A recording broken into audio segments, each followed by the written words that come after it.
తమిళ రాజకీయాల్లో మరో సినిమా వివాదం. దాని పేరే TN 2026. ఈ సినిమా చుట్టూ DMK, TVK మధ్య పెద్ద దుమారమే రేగుతోంది. ఇంతకీ అందులో ఏముంది? అరవ సినిమా కదా, ఏం అర్థం కాలేదు కదా? అయితే ఈ బ్రేకింగ్ చూడండి. TN 2026 విజయ్ పై తీసిన ఒక సెటైరికల్ మూవీ అంటూ TVK ఆందోళన చేస్తోంది. విజయ్ సినీ ప్రస్థానము, వివాహేతర సంబంధము, రాజకీయ పార్టీ, జననాయగన్ సినిమా ప్రస్తావన, ఇలాంటివన్నీ కూడా ఈ ట్రైలర్లో మనకు కనిపించాయి. ఈ నెల 10న ఈ సినిమా విడుదల కాబోతోంది. నిర్మాతలు DMKకి సన్నిహితులు కావడంతో వివాదం రాజుకుంది. మొహానికి రంగులేసుకునే వాళ్లకు రాజకీయాలు ఎందుకంటూ ఈ సినిమాలో డైలాగ్ ఉంది. ఓ నటితో విజయ్ చెట్టపట్టాలేసుకుని తిరిగినట్టుగా ఈ సినిమాలో సీన్స్ ఉన్నాయి. జననాయగన్ సినిమా, దాన్ని అడ్డుకోవడం లాంటి అంశాలు కూడా ఇందులో ప్రస్తావించారు. అచ్చుగుద్దినట్టుగా విజయ్ మేనరిజాన్ని ఇమిటేట్ చేస్తూ ఈ మూవీ తీశారు. ఎట్టి పరిస్థితుల్లో సినిమాను అడ్డుకుంటామంటూ TVK విజయ్ ఫ్యాన్స్ హెచ్చరించారు. విజయ్ సినిమాను అడ్డుకొని ఎలక్షన్ టైంలో TN 2026కి మాత్రం ఎలా రిలీజ్ చేస్తున్నారని చెప్పి ఇప్పుడు TVK பிரச்சனிస్తోంది. அவரை கேவலப்படுத்துகிற மாதிரியோ இமிட்டேட் பண்ணுற மாதிரியோ இதெல்லாம் திமுகவுடைய சூழ்ச்சிகள் எப்பயுமே இருக்கும். ஏன்னா ரெட் ஜெயிண்ட் வந்து ஒட்டுமொத்த திரைத்துறையும் வாங்கி வச்சுருக்காங்க. அவங்கள நம்பி எந்த நடிகரும் நடிகைகளும் எந்த படத்தில் நடிக்க முடியாது. இதை வந்து மக்களுக்கு தெரியும். எப்படி ரெட் ஜெயிண்ட் ஒரு நிறுவனம் கடைசி நிமிஷத்தில் ஒரு படத்தை அவங்க இன்ஃப்ளூயன்ஸ் ஒரு படத்தை எடுத்து எங்களுக்கு தலைவரை வந்து இமிட்டேட் பண்ணுற மாதிரி, ஒரு அசிங்கப்படுத்துகிற மாதிரி எடுக்கக்கூடியது யாருக்கு அந்த அதிகாரம் கிடச்சிச்சு?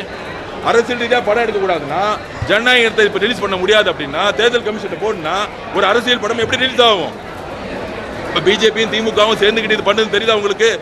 இந்த மாதிரி படம்லாம் ஒரு நாள் ஓடாது. அவங்க எடுத்த பராசக்தி படமே ஒரு நாள் ஓடல. இந்த படம்லாம் ஆஃப் டே ஓடாது. సినిమా డైరెక్టర్ ఉమాపతి ఈ వివాదంపై స్పందించారు. TN 2026 కథనంలో విజయ్ అనే ఆలోచన కూడా తమకు రాలేదు అన్నారు డైరెక్టర్. పొరుగు రాష్ట్రంలో కూడా ఓ నేత ఇదే తరహా హావభావాలు, మేనరిజంతో ఉంటారని ఉమాపతి చెప్తున్నారు. పైగా విజయ్ అంటే ఎంతో అభిమానమని, ఆయన సినిమాలు చూస్తూ పెరిగిన తాను ఆయనని ఎందుకు కించపరుస్తానని అంటున్నారు. அப்புறம் தான் சாரோட லுக். ஆக்சுவலாக நானே சாரோட பெரிய ஃபேன். டான்ஸ்னால் அவர் பார்த்தா நானே ஆட ஆரம்பித்தேன். ஸோ அதுக்கும் இதுக்கும் சம்மந்தம். ஸோ ஒரு ஹீரோ அந்த டைமில் எப்படி இருப்பார், ஸோ அதுதான். அண்ட் ட்ரெஸ் கோடும் பார்த்தீங்கன்னா ஆக்சுவலாக அது டார்க்கர் ஷேடு. நாங்கள் வந்து எடுத்தது வந்து இப்போ ஆக்சுவலாக அது ட்ரெண்ட், அந்த கலரே.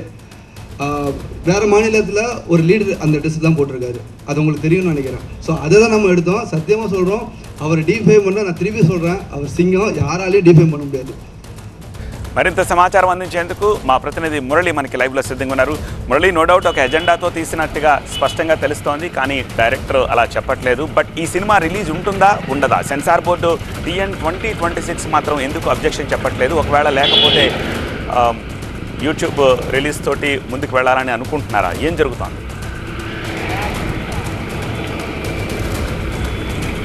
అంటే తమిళ రాజకీయాలు, తమిళ సినీ పరిశ్రమ, ఈ రెండింటినీ వేరు చేసి చూడలేం. మనం చూసాం, కరుణానిధి మొదలు MGR, జయలలిత దశాబ్దాల పాటు సినీ పరిశ్రమ నుంచి వచ్చి ప్రభుత్వాలను, రాజకీయాలు నడిపి ప్రభుత్వాలను ఏర్పాటు చేసి పాలించినటువంటి పరిస్థితి. ఆ తర్వాత కూడా అనేక సినిమాలు వివాదాలు, రాజకీయ వివాదాలు చుట్టూ తిరిగినటువంటి పరిస్థితిని కూడా మనం చూసాం. అందులోనూ విజయ్ సినిమా అంటే వివాదం లేదు అనేది చాలా తక్కువ సినిమాల్లోనే మనం చూస్తున్నాం. ఇటీవల చూస్తే గత 10 ఏళ్లుగా. సో ఆ మధ్య సర్కార్ సినిమాలో కూడా వివాదం అయింది. ఇదే ప్రభుత్వ పథకాలను వ్యతిరేకిస్తూ గతంలో DMK ప్రభుత్వం కావచ్చు, అన్నా DMK ప్రభుత్వం ఇచ్చినటువంటి ఆ ఉచిత పథకాల తాలూకు వస్తువులను మంటల్లో పడేసి కాలుస్తున్నటువంటి ఆ వివాదానికి సంబంధించి అప్పటి నుంచి కూడా అనేక సినిమాలు విజయ్కి సంబంధించి విజయ్ సెంట్రిక్గా వివాదాలు జరిగినటువంటి పరిస్థితిని చూసాం. సో రీసెంట్గా 2 నెలల క్రితం విడుదల కావాల్సినటువంటి జననాయకన్ సినిమా కూడా అదే వివాదం చుట్టూ, అదే వివాదంతో సినిమా విడుదల కాకుండా ఆగిపోయిన పరిస్థితిని కూడా చూసాం. ఇప్పుడు విజయ్ సెంట్రిక్గా, విజయ్ టార్గెట్గా సినిమా తీశారంటూ TVK ఆందోళన చేపడుతోంది. విజయ్ని సెటైరికల్గా ఈ మూవీ తీశారు, అతను కించపరిచే విధంగా ఉందన్నటువంటి విషయాన్ని చెప్తున్నారు. అందుకు ఉదాహరణగా ఇటీవల జరిగినటువంటి అనేక పరిణామాలు. సో సినిమా విడుదల అంశానికి సంబంధించినతో మొదలు పెడితే, సో ఆయన ఇటీవల జరిగినటువంటి రాజకీయ పార్టీ ఏర్పాటు కావచ్చు, ఆ తర్వాత జరిగినటువంటి ఘటన కావచ్చు, ఘటన తాలూకు విచారణకు సంబంధించి, సో ఇలా అనేక అంశాలు ఇది ఖచ్చితంగా విజయ్ అని చెప్పేలా, విజయ్ అన్న ఆలోచన వచ్చేలా సన్నివేశాలు ఉన్నాయి. సో TVK కూడా ఇదే చెబుతోంది. ఎందుకు జననాయకన్ సినిమాని విడుదల చేయకుండా అడ్డుకున్నారు? సో ఇప్పుడు DMK, అందులోనూ ఉదయనిధి స్టాలిన్ చెప్పినట్టే సినిమా పరిశ్రమ నడుచుకుంటోంది. సో కావాలనే తమ సినిమాలను అడ్డుకుంటున్నారు. తమకు కావాల్సిన విధంగా సెటైరికల్ మూవీస్ తీస్తూ అవతలి వ్యక్తిని తక్కువ చేసి చూపించేటువంటి ప్రయత్నం చేస్తున్నారు. ఖచ్చితంగా కూడా మేము ఈ సినిమా విడుదలని ఆపి తీరుతామని టీవీకే నేతలు చెబుతున్న పరిస్థితిని మనం చూస్తున్నాం. మరోవైపు దర్శక నిర్మాతలు దీన్ని ఖండిస్తూ ఉన్నారు. సో విజయ్ ఉద్దేశంగా ఎలాంటి సన్నివేశాలు కూడా లేవన్నటువంటి విషయాన్ని చెబుతున్నారు. అయితే తమిళనాడులో ఇప్పుడు ఈ సినిమాను చాలామంది ఆసక్తిగా చూస్తున్నారు, ఇటు టీవీకే కూడా.